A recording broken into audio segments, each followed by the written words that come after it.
Assalamu alaikum warahmatullahi wabarakatuh.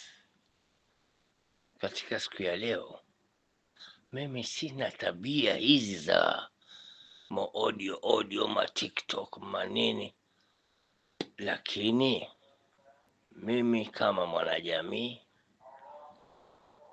naona watu wanakiuka mipaka, na watu hawa wanaokiuka mipaka ni wetu sisi, na wengi ni katika mujtama wa Kiislamu.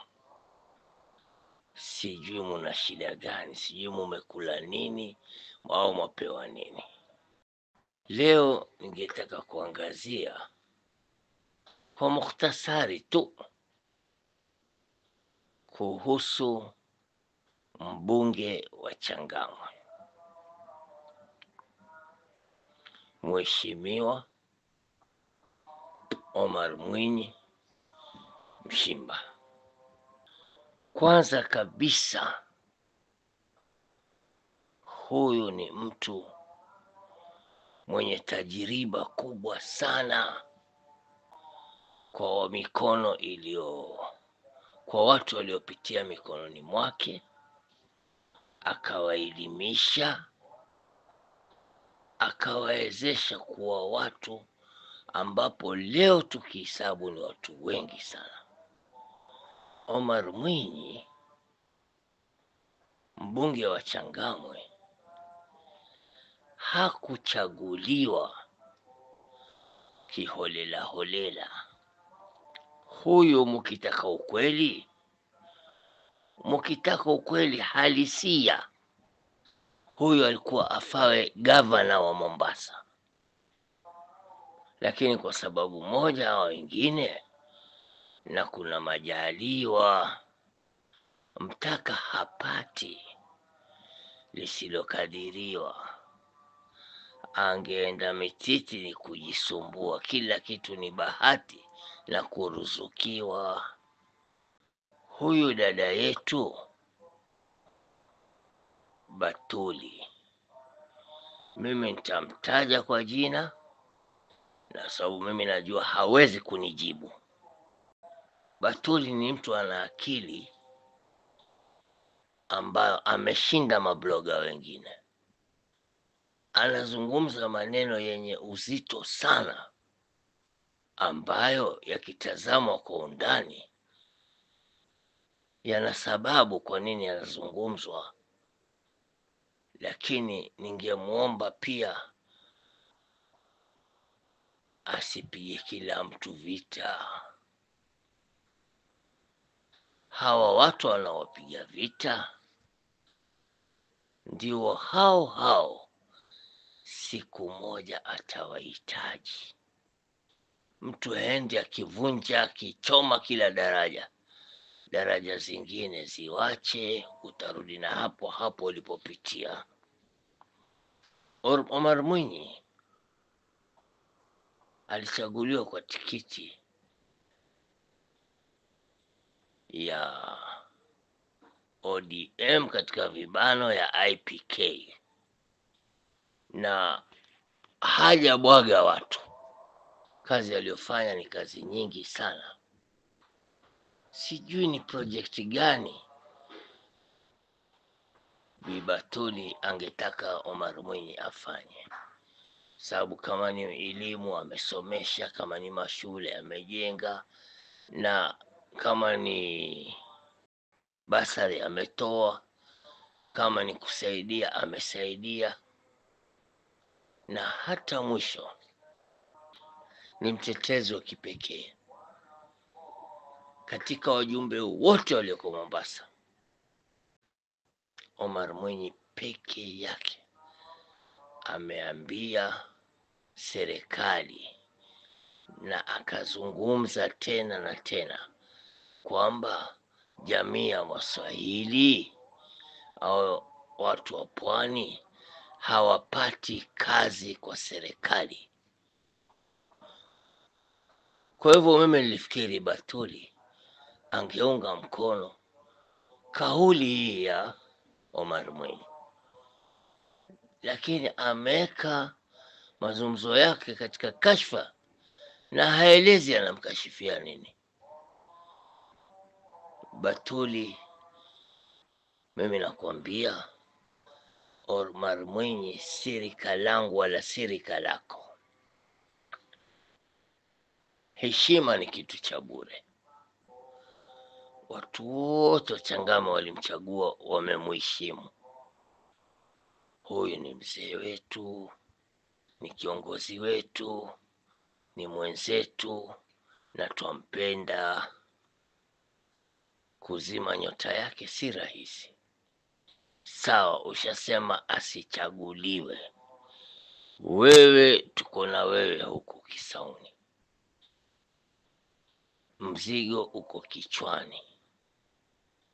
Mbona basi shingo na mabega yalalamika? Angalia mzigo wako wa kichwani. Kila mtu ataka kumzungumzia wewe, haiwezekani. Hata kutoke watu kule Changama wamzungumze Omar Mwinyi, kwa sababu wao ndio wanajua sera ya Omar Mwinyi, wao ndio walomchagua na wao ndio wana haki ya kumzungumza. Wewe huku tuangalie yakina Mbogo, tuangalie yakina Bedzimba na hao sijui nani ambao unawataja, lakini kila pale, kwani wewe ni chumvi kila pale huko? Si sawa namna hiyo. Sisi tunataka Omar Mwinyi, mimi kama mwalimu, Omar Mwinyi aheshimiwe na mtoe katika hizo kauli unaweka. Kura yako haiko kila pale, kura yako ni moja tu, wajua ni ya wapi. Sasa wewe umekuwa jack of all trade kila pahali huko wewe.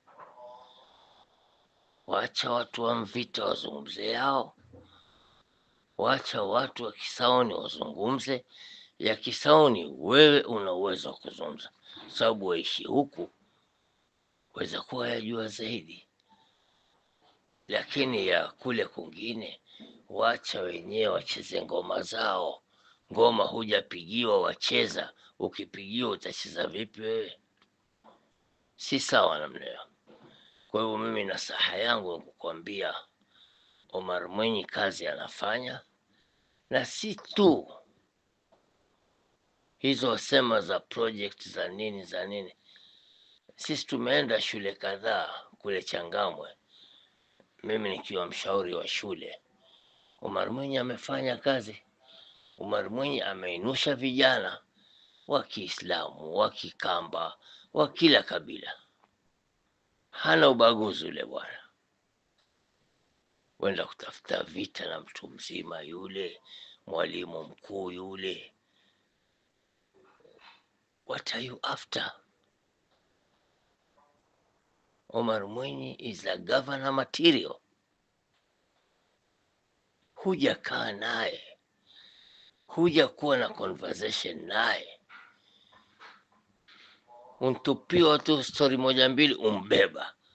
Kakae naye, muulize, mheshimiwa, umefanya nini na wataka kufanya nini? Ama wacha watu wa Changamwe wenyewe waseme. Mimi mwenyewe nimekutana naye mara kadhaa, hata siku ya Eid Baraza nimemwamkua na nikamwamkua Mheshimiwa Machele, na nikamwambia Omar Mwinyi, umetoa hotuba ya maana sana, ambao anazungumzia kazi. Waswahili Waislamu hawapewi kazi. Basi hapo wakuzungumza, jamani, watakafanye nini? Sema hivi, wewe ufanye hili, ulikuwa takikana ufanye lile, lakini tu kuponda na ukitoa sababu zako. Haya, yule mwingine umshamshambulia.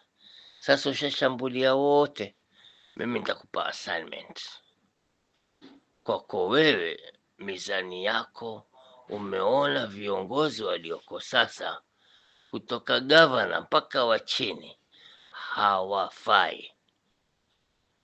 Tupe viongozi wanaofaa na tajiriba zao, na si lazima wawe Muislamu, lakini tupe viongozi wanaofaa.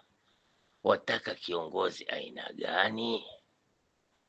Wataka kiongozi afanye nini? Na ukumbuke watu wanakufuatilizia, wanakusikiliza. Usiwe mwingi wa kusema kwa sababu wataka kusema, maneno yenyewe hayana mizani. Na tunakuomba, mimi hasa nakuomba, mimi naweza kuwa uncle wako, naweza kuwa mkubwa wako, naweza kuwa kakako. Omar Mwinyi live wire, usikanyage hapo. Sirika lako yule ni mtu tuamheshimu na anaheshimiwa. Salamu alaikum wa rahmatullahi wa barakatuh.